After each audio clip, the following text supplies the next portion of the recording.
Hey, this is your boy Ken White, host of the Southside Unicorn Show. Nice to see you guys again. You know how we do it. Sometimes we have guests on the show. I'm not always just running my mouth by myself. Sometimes we have things that we want to share with you that you really need to know.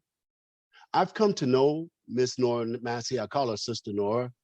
I met her through a good friend of mine. You know him, Ted Hayes of Your Power Weapon. We both like that, man, don't we, Nora? Yes, we love Ted. Yes. Outstanding. And so, ladies and gentlemen, today Nora Massey has agreed to come on to the Southside Unicorn Show to share her story with us. I heard part of her story about 2 or 3 weeks ago. I could not believe what I was hearing. So, it's your turn. You're going to hear that story. And hopefully it's going to move you to some kind of action, some kind of support. And if nothing else, you are now about to become aware of some of the things that are happening in New York State. You know, the woke state, the evolved state that cares about Black people. Nora, where Yes. are you, Nora? Where are you so that people can? I live in Buffalo, New York. And that's where basically all of this began, correct? Yes. Okay. So, ladies and gentlemen, we are talking with Nora Massey, and it's about her son, Terrell.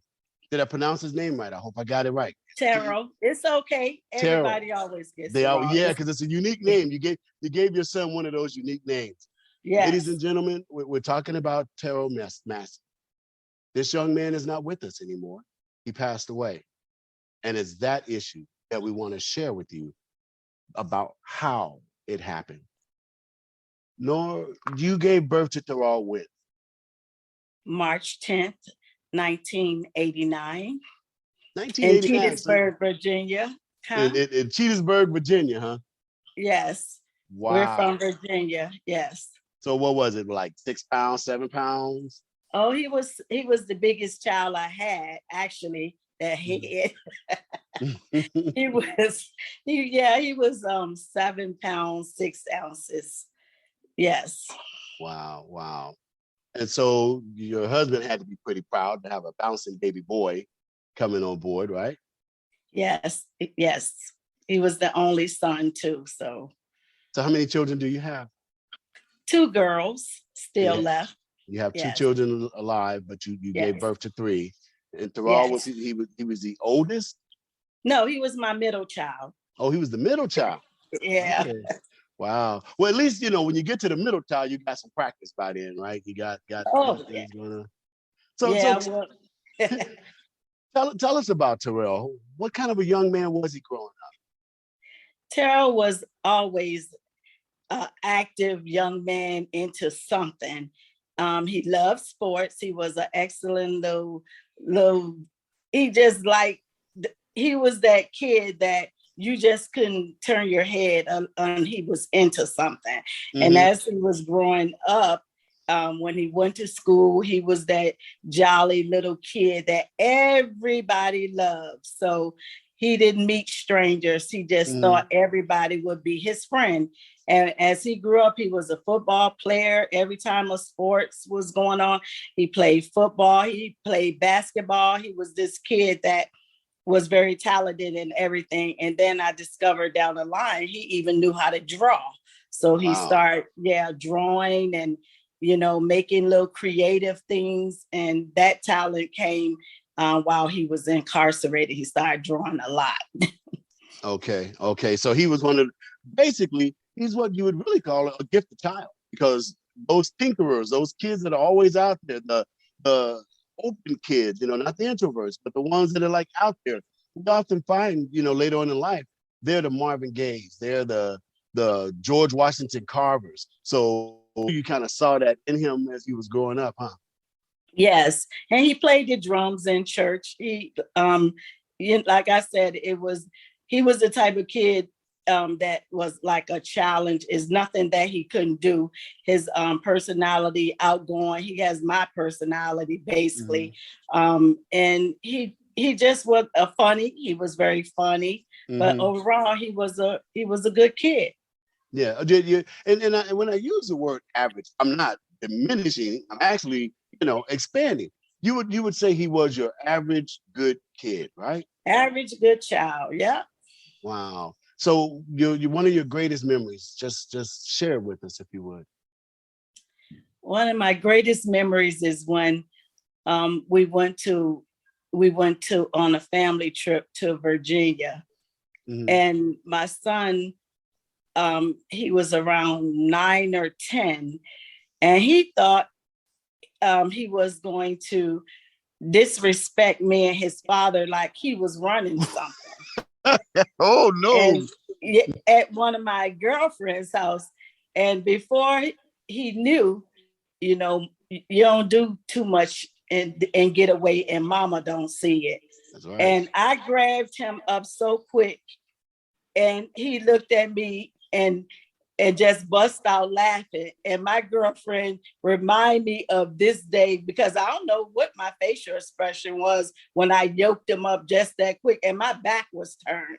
So Wow. she teases me to this day about that time at her house when Terrell was going for, when they get the When he, 9 or when he, when he 10. got a And little grown, yeah, he thought he was ready to be grown. I remember days yeah. like that. Oh, My yeah. mom almost snatched the life out of me. You know, she was like, "Boy, who you think you're talking to?" So I can see that was one of those mama moments for Nora. You know, Yes, so it sounds to me he's got his mom, he's got his dad, he's the middle child. He's got company with his siblings. You know, uh, the discipline. I can hear discipline in what you're sharing with us, even in your memories. He had a disciplined structure, and you say that he was in church. He's a church going child too. yep. I kept them in church, my children in church. Yes. Outstanding, outstanding. So, ladies and gentlemen, this is a picture of this young man. He is your good young black male child growing up with his family. And, these memories that Nora's sharing, that's when he's a child.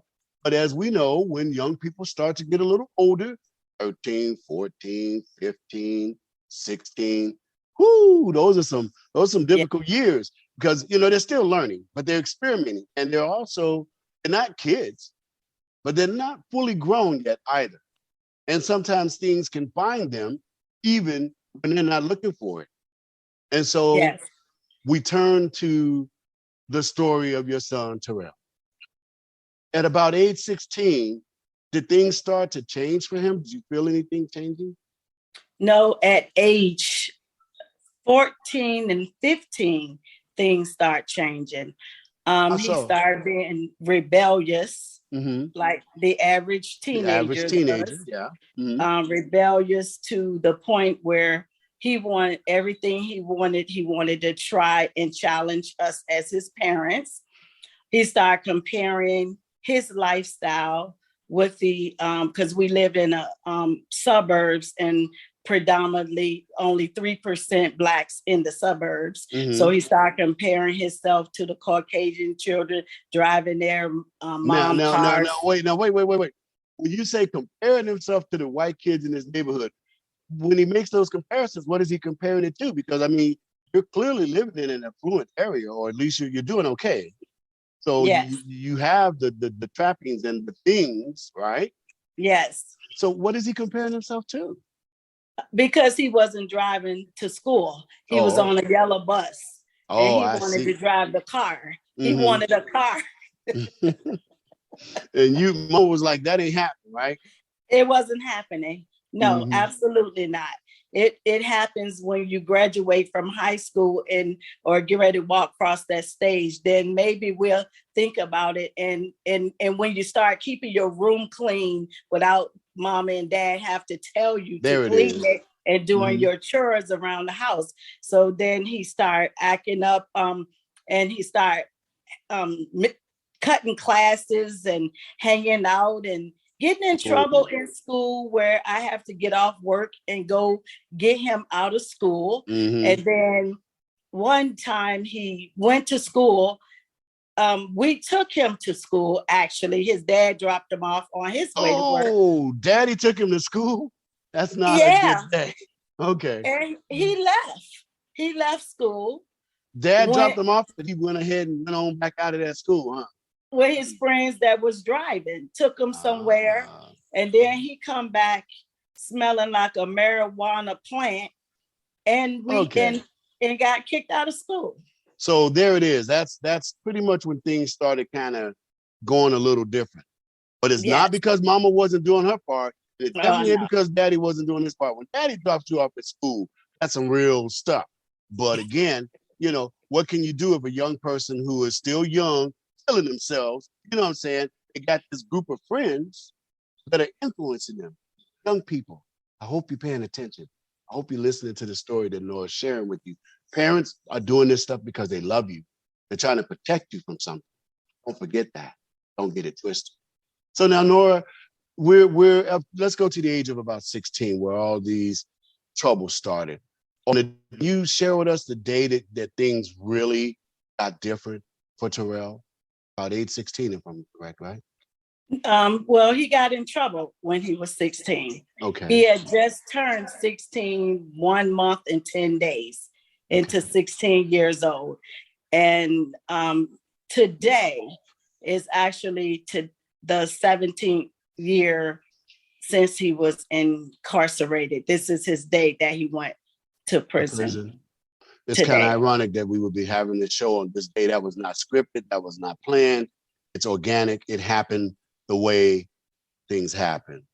So basically, you're saying he was incarcerated in prison at age 16. I mean, what happened to juvenile court? What happened to treating him like a minor? None of those things occurred? Well, let me back up a little bit. Ken, it's a group crime. So you have a 39-year-old involved. You have a 21-year-old, which was the 20-year-old friend, and the 39-year-old Lynn. Let me stop you right there just for a minute. Continue when I put this injunction in there. A 39-year-old and a 20-something-year-old, you cannot be friends with a 16-year-old without the parents' permission. And I'm thinking, Nora, you did not give permission for your son to be friends with these people.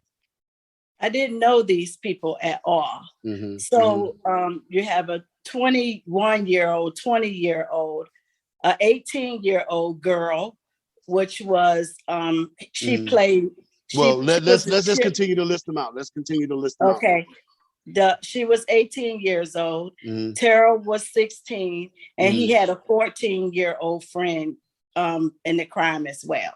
Okay, so Terrell was basically one of the youngest people in the bunch. Yes. And the majority of his friends, air quote, were adults. Yes, and other than adult the 14-year-old. males, right?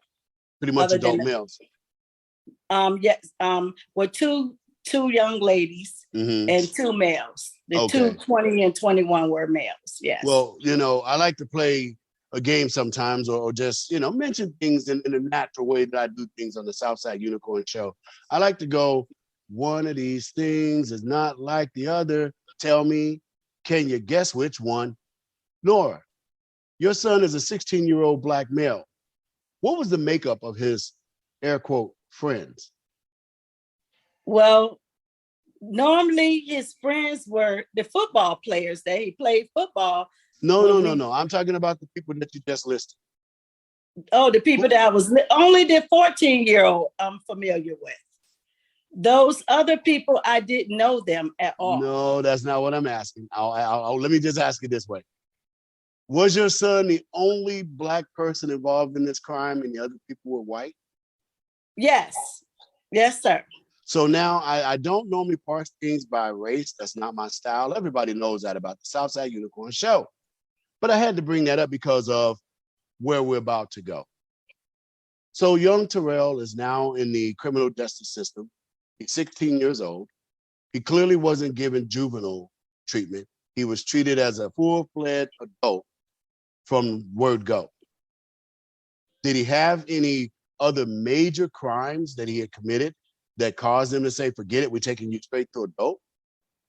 No, he had a childhood fight with one of the kids in the neighborhood. That's not enough to go ahead and try to, so now without all the specifics of the crime, he was party to what resulted in the death of a human being, correct?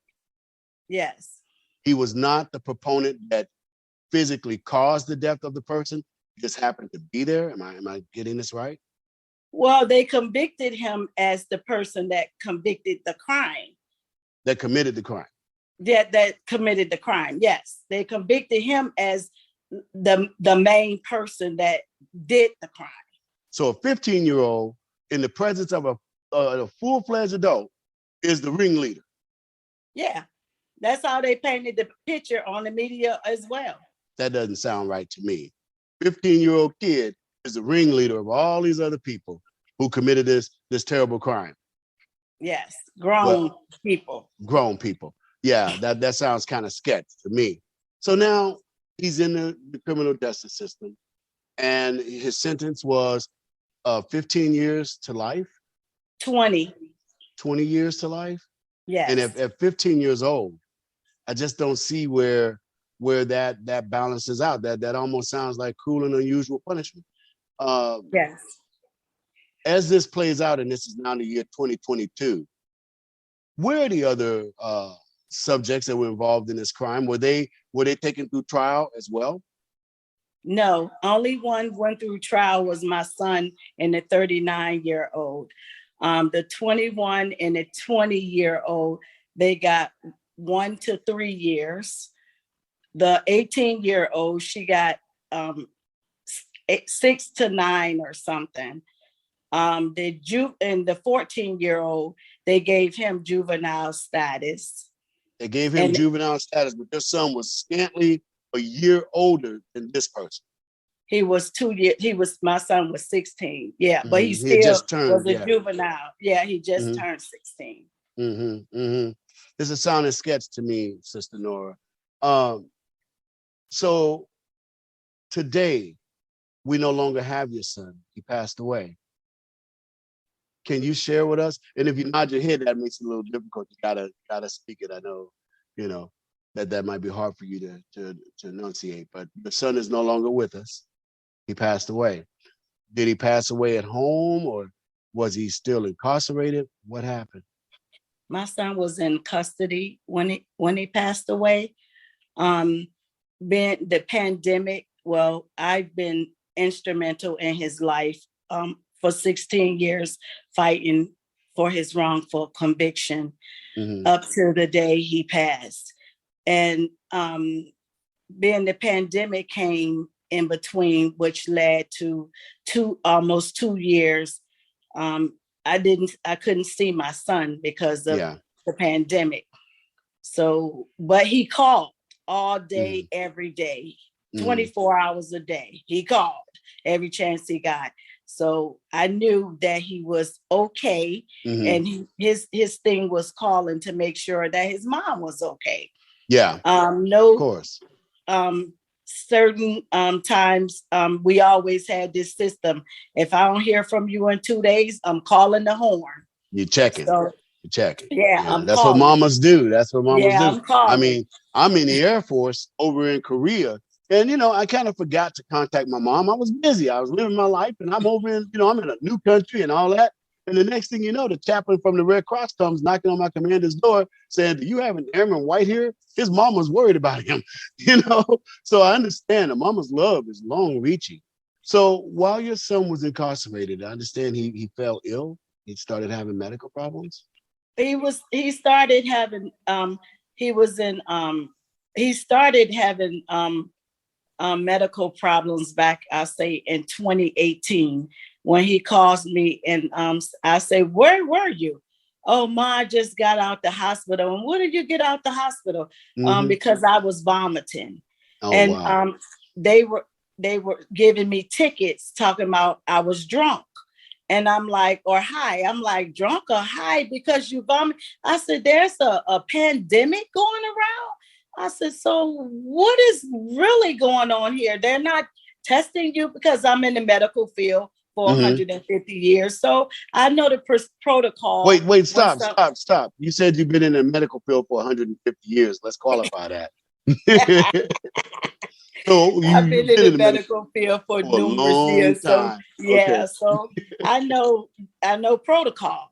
right. So he goes to the hospital so they don't give him no testing of drugs or test Well, his yeah, urine. you would think if they're going to accuse your son of being under the influence of drugs, where's the drug test? It's right. He's right there. He's in Thank their you. care and custody.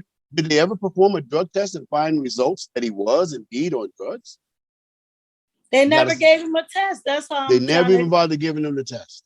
Right. I'm trying to figure out how do you make those assumptions just because the CEOs tell each other that he's under the influence. And he was Well, probably okay, having and what says in all fairness, and please forgive me, Nora.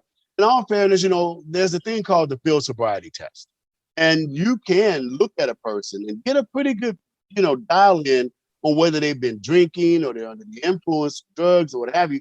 I'll give law enforcement that credit coming out of the law enforcement family myself. Howsoever, we come back to this question: if that's what you suspect, if you're going to accuse him of that, where's the test? yeah, and there was never a test. To this day, I'm waiting for a test. Okay. So then it goes, he's So they in started right. with all due respect. You say they gave your son a ticket. That means he's already been basically found guilty of being under the influence of something if he's receiving what's called a ticket, correct? Yes. So now his behavior and his conduct is being diminished simply on face value. But your son is Yes. sick. Your son is having medical issues at that time. Yes. Without even, I didn't know he had any. Like I said, the pandemic was going around and it was Mm-hmm. going around in prison as well. Of course, So yeah. then once you start getting those tickets, now they put you in the box. Now he's in the box on lockdown for 20, 23, 24 hours a day. I don't know what that is, but it doesn't sound good. Is that like solitary confinement? That's what it is. And Yes. he's put in a box every day for 21 hours a day, and Yes. he's sick. He's not feeling good. He's throwing up, and they instead of getting him to Growing the up infirmary and passing out. and passing out. Well, I mean, I know that if you smoke sticky icky or if you get some other type of stuff in you, you're gonna act a little funny. Throwing up and passing out. These sound like warning signs of something medical happening to a person. And instead of getting him to the infirmary, you're saying they put him in a box. Yeah. How many Take times him did to that the happen? infirmary, don't Mm-hmm. find nothing, and bring him right back. Or he's on drugs. So when you say so they did take him to the infirmary. I'm trying to learn here. They did take him, Yep, but they took him. their results were that unfounded. They didn't see anything that would have him on. Did he tell them how he was feeling or what was going on? Did he share that No, with them? he didn't have to tell him because he vomited up all over the cell. Oh boy. Okay. Yeah. So Okay. the evidence was there. Well, now I know you're not a doctor and you're not licensed to practice medicine. But No. like you said, you've been in the medical field for about 150 years. I heard you say it. Heard you say it, Nora. Um, what do you think might have been going on with the son? If he's passing out and throwing up, what is that symptomatic of? Well, actually, Ken, at that time, they should have been testing them for COVID anyway on a No COVID regular tests were performed basis. either? Huh? No COVID tests were performed either? No, nothing with my son because Oh, even though I'm looking through his paperwork, all this stuff I got for him, and I see people signed off that he refused testings and this and that, and I know my son. and That's he was I know not. my son. And granted, let's go back to what you said earlier. He's a young teen. He was being rebellious with you, and dad had to take him to school. We get all that. We get all that. But when somebody's sick and they're not feeling good, I don't see them refusing medical tests. I don't understand how that could be in his best interest. And he wasn't dealing with any mental issues, correct? No, Okay, no. so I don't know. Sometimes, on the back end of something, especially sadly, where someone's death, occurs while incarcerated, who knows what happens to that paperwork? Who knows when they signed off that he refused to be examined? It's sounding really sketch, Nora. So now we're talking 2 years in the pandemic, a couple times in the box. He's picking up tickets for exhibiting behavior that they want to just automatically call being under the influence. From the moment you noticed that he was, he told you, Mom, I'm not feeling good. This is what's going on and I'm sick. And, I know you could only communicate by telephone. How long did that go on before it just really got inescapably, bad that they had to accept something medical is going on with your child? Well, every time he said that, I told him, well, did you call and ask to see a nurse? And he said, he said, oh, they don't do anything. And he was right, because I read a lot of paperwork where he was crying out for help. He wanted to see a nurse on paperwork. So stop just right there, Nora, because I want the audience to get an understanding. He wasn't refusing to see the nurse. He's saying that when he made a request to see the nurse, they didn't do anything. Right. They didn't do anything for him. Okay. But this happened, I've started seeing a change from last year, with him constantly passing out and vomiting. And that's when I kept encouraging him that you need to see a nurse or something, because that doesn't sound good. Something is going on. Something's wrong. I mean, when you're constantly passing out and vomiting, that almost, and I'm not a doctor, I'm not licensed to practice law, but we're having a conversation with you about what could have been happening with your child. That sounds like a cancerous situation to me, like something internally is not going right. Nora, we've reached the point where I have to take a station break. Will you stay with us for one more segment so we can continue to talk about this situation? Yes, I will, Ken. Yes. Thank you so much. This is Ken White, host of the Southside Unicorn Show, and we'll be right back after these messages go nowhere. Hey, my name is Toot Sweet, and I'm New York City's original artist singing for the cause of freedom.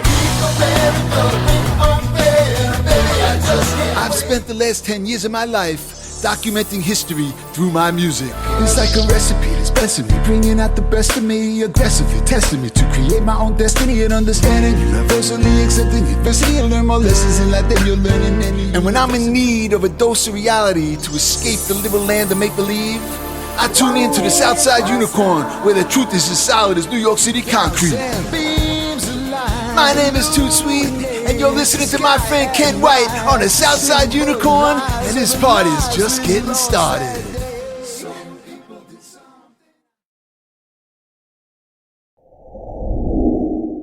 You are listening to the Southside Unicorn Show, hosted by my friend Ken White. He'll be back after these messages.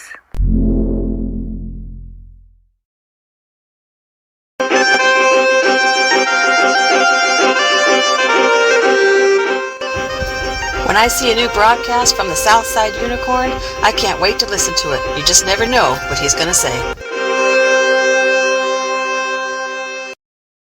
Hey, it's your boy Ken White, host of the Southside Unicorn Show. And today, our guest is Nora MASSEY, Sister Nora.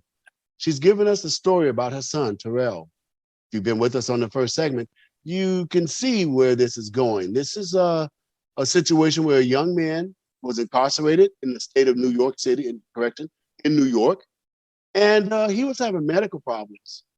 He also appears that he had some legal problems that all just came together into one perfect storm that ultimately, I would say, contributed to the loss of her child. So Nora, when we left off, we were talking about the son calling you and telling you that he was not feeling well and you giving him instructions to go see a nurse. So now let's go on. Was there a point? I mean, because if your health is failing, if it's failing, you do indeed reach a point where you're not able to be ambulatory anymore. I mean, if it's a degrading health issue, did your son reach that point where it was just inescapable? There's something wrong with this man. He is sick. He ain't under no influence of no drugs. He's just sick. Did a point like that arise? Well, I couldn't visit him or see him. So, but far as talking to him. I'm only detecting what's going on No, with no, no, him. no. What I guess what I'm asking though is, was there a point where you couldn't even talk to your son because his body, he had reached a point where he could no longer speak? Did that ever happen? No, that's only when he was in the hospital, when I went and he was in the hospital. But while he was in solitary confinement, he normally calls like every day constantly. Then days will be like, the most he won't call is 1 or 2 days. That's because he was going to the infirmary or he wasn't feeling well. I didn't get a call. Then when he bounced back from whatever he was in, he'll call me and tell me what happened to him. Okay. So there was some prognosis that said, okay, he came in, we took care of him, and this is what it was. What were some of the issues that they said occurred to your son? What was making him sick? The issues that they said while he was incarcerated, he was always drunk. And they stuck to that. They just stayed with that. On drugs. Yeah, they stayed with that. So now, Nora, I just gotta get to the nitty-gritty of it. There came a day when your son passed away in custody of the authorities. What happened? Now that I can't even understand. I'm still trying to figure out what happened. I had just spoke to my son the Monday on the October 25th, and we were laughing and giggling like we normally do. So that would have been my first time seeing him in 2 years. So we were saying, I said, I can't wait till Saturday get here. We got a lot of catching up to do. So after the conversation, I didn't hear nothing from my boy in a couple of days. So you know my rule, I'm on the horn. That's right. It's been 2 days. I need to hear from you. I hadn't heard from him. I called the counselor, want to know, and that was like a Friday. I let the week go on because I know sometimes he can't get to the phone, and the phones had been acting up a lot of times when we were communicating. So I said, I'll just wait till Friday on my lunch break. I'll give him a call. So the counselor looks in the paperwork and looks in the computer and says, I said, counselor, what's going on with my boy? I haven't heard from him in a couple of days. He goes, he lost his phone privileges. And he's in solitary confinement, remind you.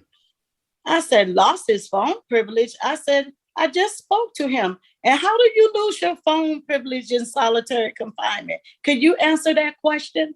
I said, what do they have in the computer? The reason why. What did he do? Yeah, what could he have possibly done? He said, Miss Massey, I can't answer that question. I don't know. I said, okay. I know the pandemic with all the visitation rules changed. So could you tell me when is my son's next visit? He said tomorrow, which was Saturday. I said, okay, then I'll come see my boy and see what's going on with my boy. Well, of course. I get there, drove 2 hours and a half to see my boy. You know how you get that weird feeling about something ain't right going on. A mama's gut feeling, yeah. They processing me in the parking lot. Now, I done been to this prison 1,001 times. Never been processed in the parking lot before. They coming to me, and then you here to see Mr. Massey? I said, yes, I am. And you his mother? I said, yes, I am. Oh, he's in the hospital. What? In the hospital? Yeah, he took an overdose last night. I said, the damn devil is a liar. Amen. And so go ahead. No, please continue. So I said, okay, I need to speak to somebody. Who's in charge? All of a sudden now, I want a lieutenant. I want somebody gonna tell me what the hell is going on with my son. Yeah. Nobody won't tell me nothing. Yeah, because this is extremely sketched by this point. I mean, you're not able to talk to your son. He's being pulled in and out, woke up in the middle of the night and moved with no notice, with no paperwork, just simply transferred here and there and all over the place. And now mama's here to see about her baby, and it's, oh, he had an overdose last night. Well, then they were aware that you were coming that following morning. You told them you were coming, correct? Yep. So, Nora, and I know you probably don't know this answer unless it's been discovered through investigation. Where are these drugs coming from? This young man is incarcerated. He's in prison. And I'm not being naive. I understand cell phones, all kind of stuff can find its way into the prison system. I've seen correctional officers actually go to prison themselves for being the ones that help to get that stuff inside. But now, still, I'm being careful here. I don't want to be rude or seem callous to your situation. Continue. Did your son pass away that day, or what's going on, Nora? I'm trying to get to something. I want to ask you a question. Ken, I was devastated. I couldn't even find my son that day at the hospital. It was like maybe 10 minutes away from the prison. I couldn't find it. I went alone. So when they told me he was in the hospital, I was devastated. Mm-hmm. So when I finally got myself together, the spirit just said, go home, get your family, and then you guys come back tomorrow. And come back in numbers. Yeah, come back in force. Yes, so that's what I did. Mm-hmm. But by that time, when I was getting dressed that morning, nobody never informed me he was even in the hospital. So when I'm getting dressed that Sunday morning to go back with my family, now the imam of the prison calling me, giving me all the information, where he at, the nurse name that I could call to see what's going on with my boy. Mm-hmm. She calls, and I said, so I call a nurse and talk to her. I got everything wrote down that she's saying. She said, he's in critical condition. He's on life support. He's got kidney failure. She just was rattling off so much stuff. Mm-hmm. Just a laundry list of things that went wrong. Basically, his body was crashing. I just lost it. Mm-hmm. I just lost it. Mm-hmm. So I called his father, and we went down, seeing my boy. I know you got to be reliving that. I'm so sorry, Nora. Nope. Seeing him. Mm-hmm. It's okay. It was a mess. He was a mess. It was a mess. What are you saying, Nora? Tubes all over his face. He didn't have no bruises or nothing like that because he's a fair-skinned young man. Mm-hmm. No bruises or nothing, but tubes all over his face. On his face? Yeah, he had it on his nose, and the life support going up his nose, and oxygen and all of that stuff all over his face. And so I'm like, what's going on with my son? They didn't know what was going on. Was he conscious? Was he able to look over and say, hey, Mom, I'm glad you're here? No, he was unconscious. He was in a coma. He was in a coma. That's what I left off. Okay. Yeah, so they was like... And I understand. That's why we're being patient with you, Nora. You know, you're a mom relating a very painful story to us, and we're grateful that you're sharing this with us. A lot of the audience, a lot of the viewers, they're going to have opinions and perhaps even suggestions that they'll be offering you. So when this does air, pay attention to it, because I'm sure people will be chiming in with information or perhaps sharing similar stories that we can try to understand what happened here. I mean, so your son is in the hospital. He's got all this stuff going on. He's in critical condition. Did he come beyond that, or is this the moment of time when he was about to pass away? No, he every time he never came. He never was responsive the whole time. Never responsive.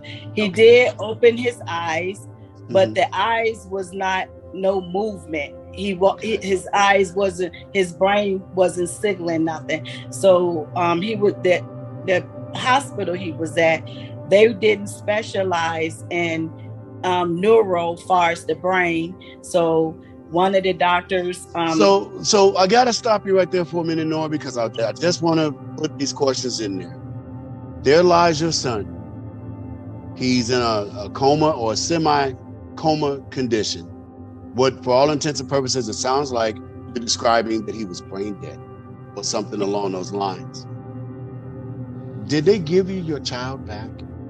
were you allowed to take your child home and get him better medical help than they were able to provide? No, I They had to kept him go even under through. those conditions. I had to go through hoops, go through hoops, and the whole process was the Department of Corrections. They, being that my son don't have any wife or any children or anything, so I'm the next to make all the decisions on my son's behalf. You get to make that Yeah, decision. so I had to Mhm. go through a bunch of hoops and everything regarding my son's care, and he was never, he didn't, it took them so long to give me a diagnosis of what was really going on with my son. And then it did add up that when they took the EEG on his head, he had brain cancer to the 4th stage. Now, this the kicker, Brother Ken. I'm so sorry, Sister Nora. That is. Go ahead, continue. It was, the thing was, it had been undetected for so long. Because he's walking around drunk, right? Because he's on drugs, right? Yeah. And so now, they waited so long he never was diagnosed, so he's unconscious. So when you're unconscious, you can't get chemotherapy, nor could you get radiation. So now you have to make this decision. Okay, he's on life support. Okay, I'm talking to the doctor. So if he's on life support, give you back your child. Let you have your child back so you can take care of him. Did they ever give you back your child? That never happened. I never got my child. They kept your child even with cancer? Nope. 4th stage? Nope. They had him they moved him to a upscale hospital. And they were awesome at Westchester Medical Center. And then when I had to make the decision and talk to the doctor after his EEG, his brain dead. Yeah. So that's basically saying that he's dead. For all intents and purposes, and I'm very sorry, Sister Nora, about that.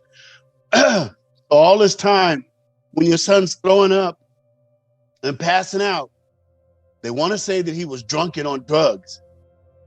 They took his freedom from him at age 16, when a 16-year-old in the presence of a 40-year-old and a 30-year-old isn't necessarily in charge of anything. And we all know that. So do you have anybody helping you to get justice for your child? His justice is 2 parts. Still fighting, Brother Ken, for the wrongful conviction piece of it. Because he would have never been there to have these cold-hearted, dispassionate people mistreat him if the justice system hadn't rolled right over him in the first part. Yes, that's where it starts. They failed him because of his color. Well, and I'm careful not to try to interject that right away in anything. I know I brought up the fact that his friends were white and he was the only black person there. That is a mitigating issue. I don't want to just say arbitrarily that, this happened to him because he was black. But hey, 16 years old, being treated like an adult. You're the only person that treating you like you're the ringleader. You get the harshest sentence out of everybody involved. And there were adults involved in the loss of this person's life as well. Now he's in the justice system and he's exhibiting medical maladies that aren't consistent with being on drugs or being under the influence of alcohol. And it continues to such a point that your son is on life support and goes into a brain dead condition because he actually had 4th stage brain cancer. Yes.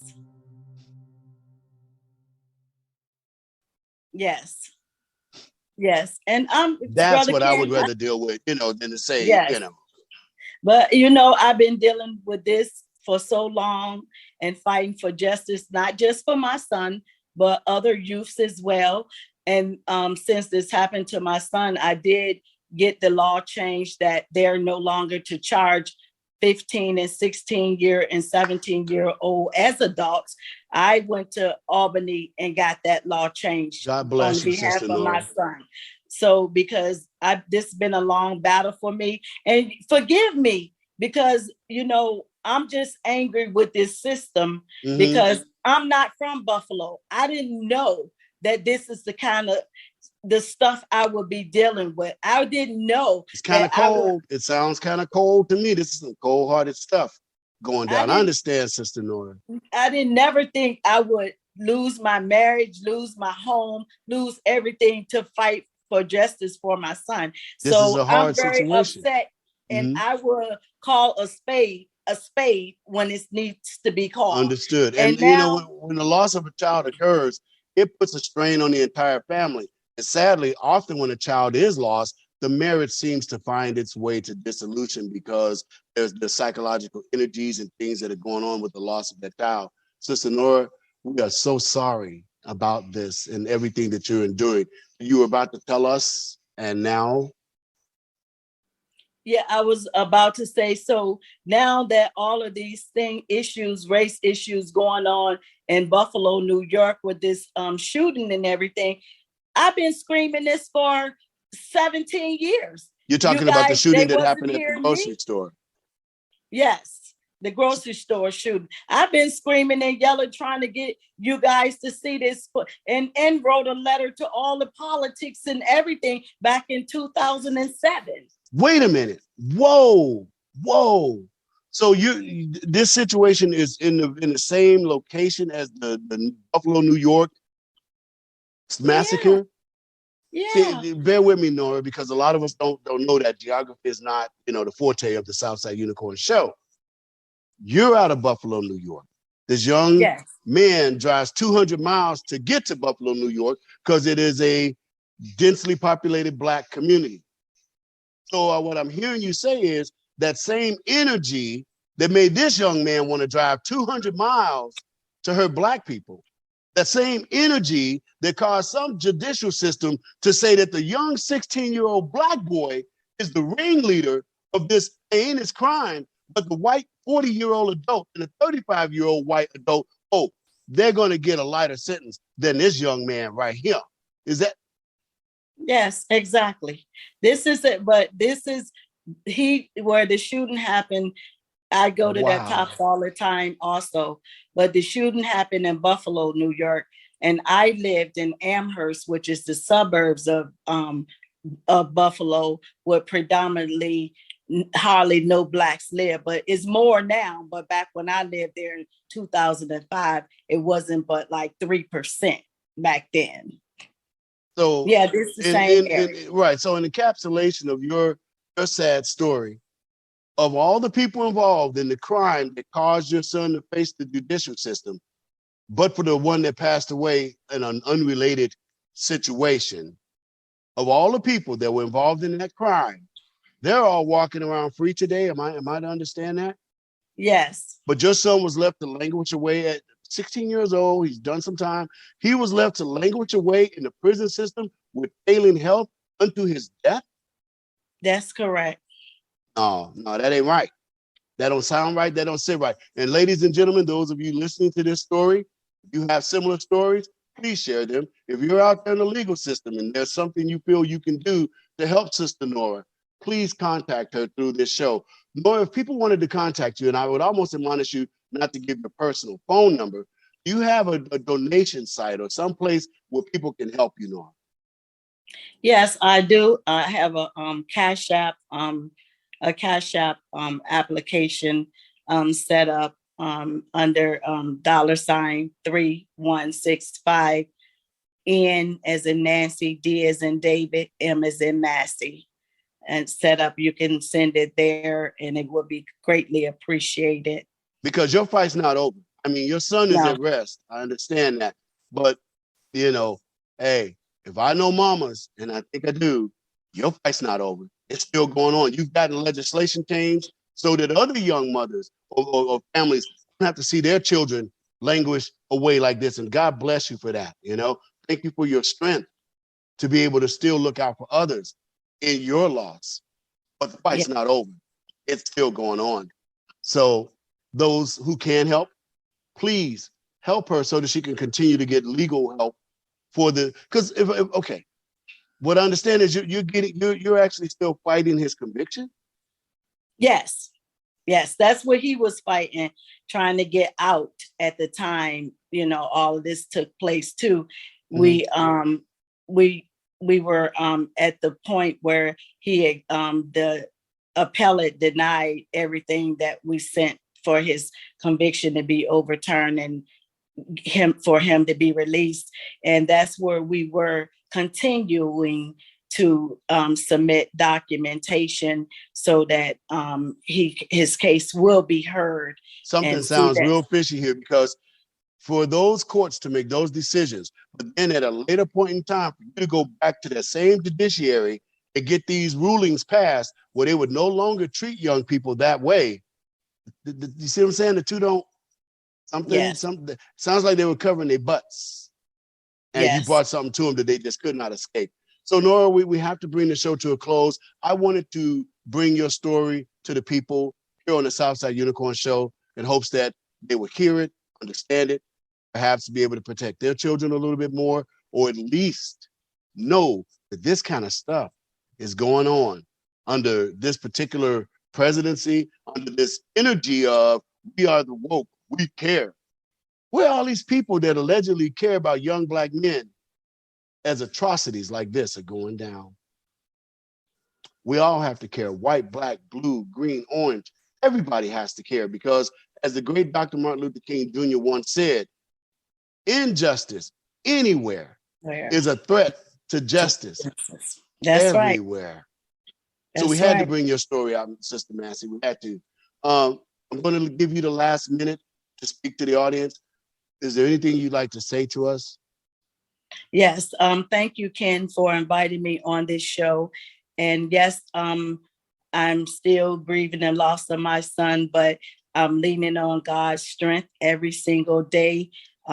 He sadly missed. He was my only son. So I have to continue this fight on to make sure that justice is done on his behalf. And I know he's looking down in heaven, smiling up on me. He always worried about me. So mothers, fathers, just know your children's company, which I thought I had a handle on my boy, but don't think that you know everything that your child is doing, because sometimes they do live devil lives that you have no idea of knowing what they're doing out behind your back.